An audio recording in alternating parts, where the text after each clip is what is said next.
많은 아기들이 잘 놀다가도 주르륵 하면서 개어내는데요.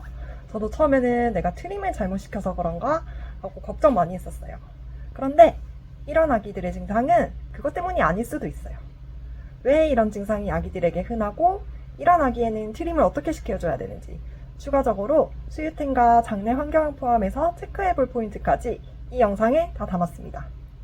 아기의 불편함을 알아주고 해결해주는 똑똑한 엄마 같이 배워볼까요?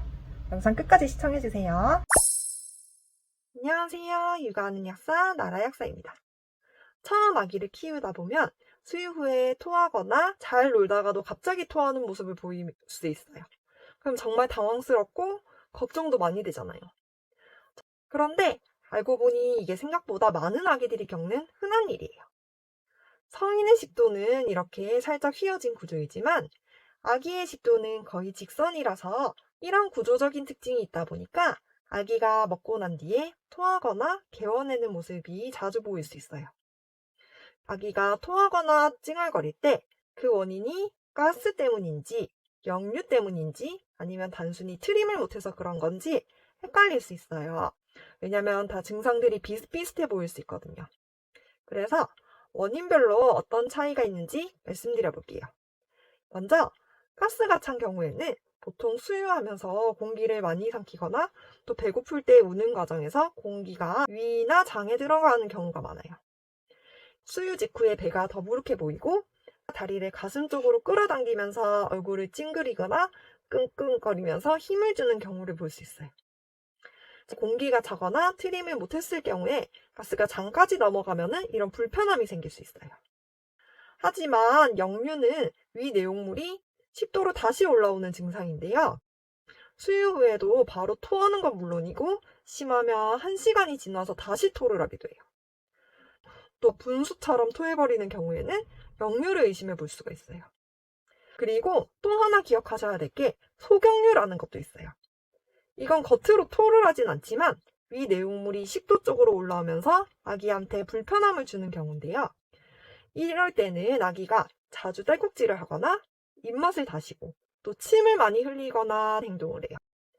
이런 아기의 불편함을 조금이라도 줄여주기 위해서 가장 먼저 해주셔야 되는 게 바로 트림이에요.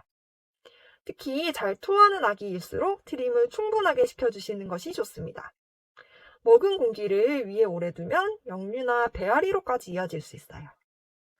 트림 시키는 방법은 아기마다 편한 자세가 달라서 3가지 대표적인 자세를 소개해 드릴 텐데요.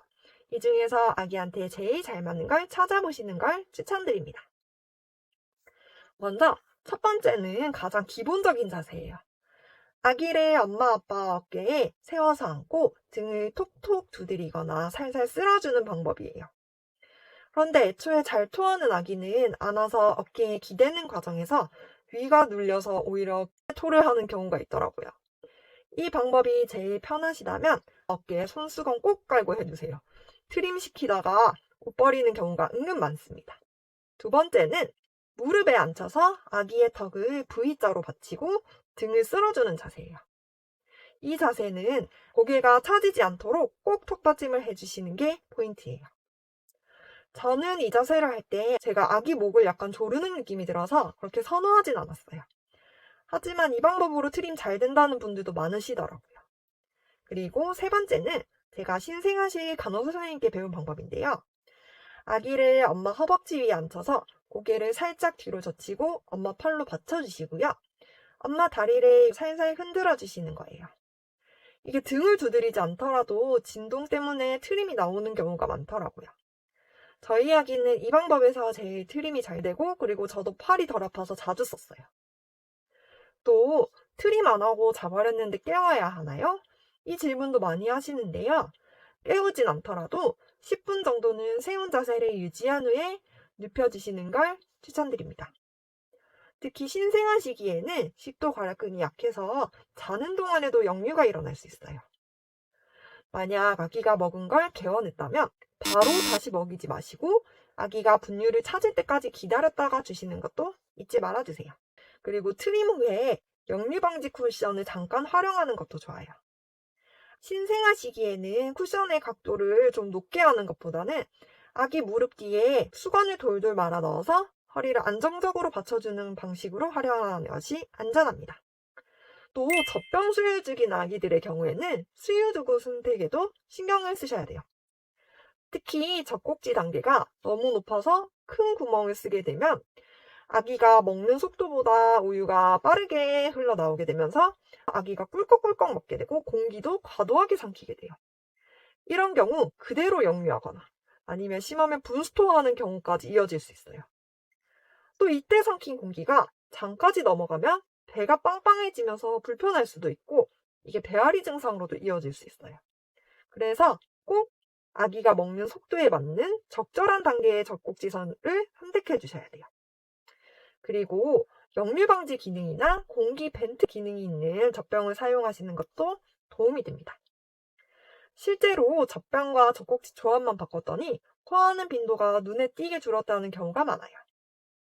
이렇게 수유 환경까지 하나하나 체크했는데도 여전히 불편해 보인다면 이번에는 장내 환경도 체크해 볼 타이밍이에요.